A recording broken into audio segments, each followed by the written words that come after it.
ফিলিস্তিনি জনগণের প্রতি সংহতি জানিয়ে এবং গাজায় ইসরায়েলি আগ্রাসনের প্রতিবাদে কলকাতায় একটি বিশাল প্রতিবাদ মিছিল ও কনভেনশন অনুষ্ঠিত হলো।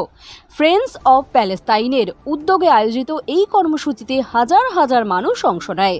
অংশগ্রহণকারীরা গাজায় ইসরায়েলের সামরিক নিয়ন্ত্রণ প্রতিষ্ঠার যে কোনো পরিকল্পনার তীব্র নিন্দা জানান এবং এটিকে চলমান মানবিক বিপর্যয় আরও বাড়িয়ে তুলবে বলে সতর্ক করেন। মিছিলে হিন্দু, মুসলিম, খ্রিস্টান সহ বিভিন্ন ধর্মীয় এবং সামাজিক পটভূমির মানুষ কাঁধে কাঁধ মিলিয়ে হেঁটে সংহতির এক অনন্য দৃষ্টান্ত স্থাপন করেন। প্রতিবাদকারীরা ফিলিস্তিনের পতাকা এবং ইসরায়েলি আগ্রাসন বিরোধী প্ল্যাকার্ড বহন করেন। এ সময় ফিলিস্তিন জিন্দাবাদ এবং ইসরায়েলি দখলকারী নিপাত যাক স্লোগানে রাজপথ মুখরিত হয়ে ওঠে। প্রতিবাদ সমাবেশে বক্তারা 2023 সালের অক্টোবর থেকে গাজায় প্রায় 1 লাখ ফিলিস্তিনির নিহত হওয়ার কথা তুলে ধরে ইসরায়েলি কর্মকাণ্ডকে গণহত্যা হিসাবে আখ্যায়িত করেন।